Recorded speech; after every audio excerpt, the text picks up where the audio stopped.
नीलम्बरा और पूर्णिमा की रात। बहुत समय पहले की बात है। जंगल के किनारे बसे पक्षीपुर गांव में एक लड़का बाकू रहता था।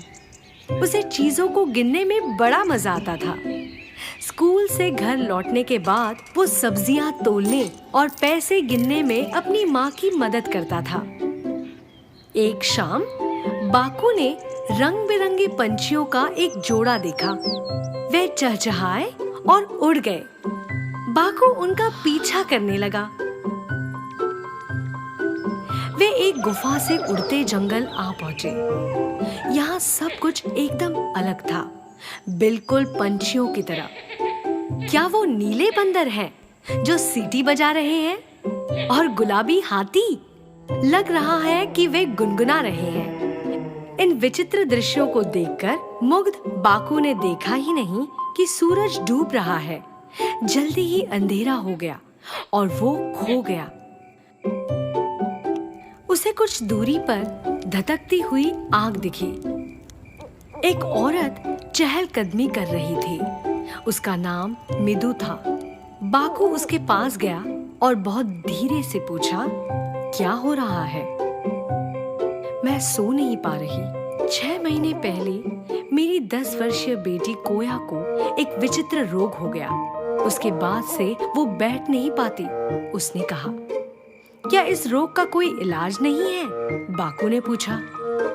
इसका सिर्फ एक ही इलाज है, नीलम्बरा फूल का मधुरस। वो बोली, इसमें हर 7 दिन में एक बार फूल लगता है, लेकिन पूर्णिमा की रात इकट्ठा किया हुआ मधुरस ही मेरी बेटी का रोग दूर कर सकता है। पिछले 6 महीने से ये फूल एक बार भी पूर्णिमा की रात को नहीं खिला। कोया तो दिनों दिन और कमजोर होती जा रही है। बाकू का दिमाग दौड़ने लगा। आप रोइए मत, फूल पूर्णिमा की रात को खिलेगा, वह धीमे से बोला। 5 दिन में। अब उसने पूरे आत्मविश्वास से कहा। तुम इतने विश्वास से ये बात कैसे कह सकते हो? कोया की माँ ने पूछा। दरअसल बाकू ने पूरा हिसाब लगा लिया था। पूरा चांद हर 30 दिन में दिखाई देता है और फूल हर 7 दिन में खिलता है। इसका मतलब है कि ये हर 210 दिन में, यानी कि लगभग 7 महीने में पूरे चांद की रात को खिलता है। 6 महीने और 3 हफ्ते बीत चुके हैं। नीलम्बरा अगली पूर्णिमा की रात को खिलेगा और वो बस 5 दिन बाद आ रही है। मीदू ने बाकू को धन्यवाद दिया और उसे उसके गांव तक छोड़ गई।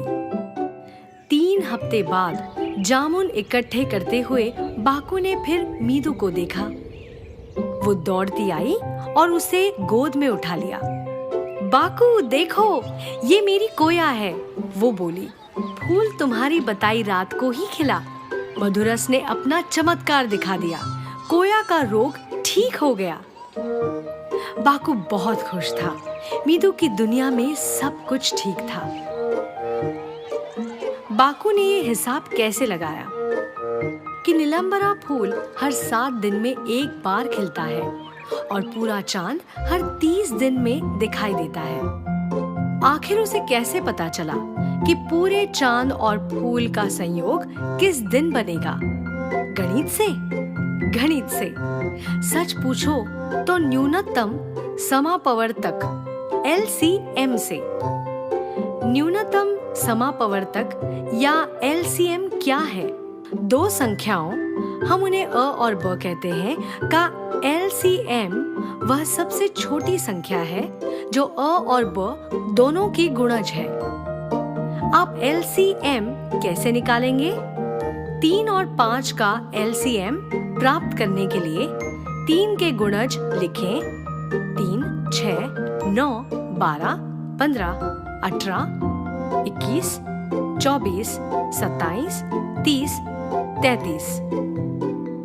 5 के गुणज लिखें। 5, 10, 15, 20, 25, 30, 35। दोनों के साझा गुणज है 15, 30। इन दोनों में सबसे छोटा साझा गुणज 15 है।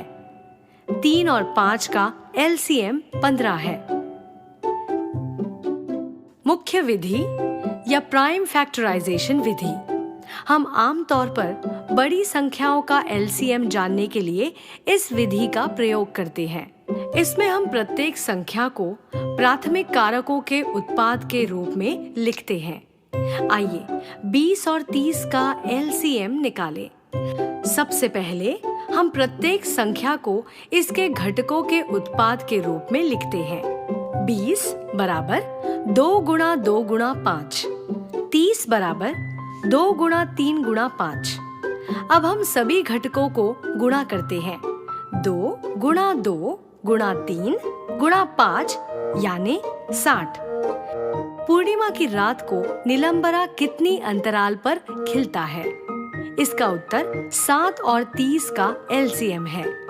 7 बराबर 7, 30 बराबर 2 गुणा 3 गुणा 5, एलसीएम बराबर 2 गुणा 3 गुणा 5 गुणा 7 यानी 210।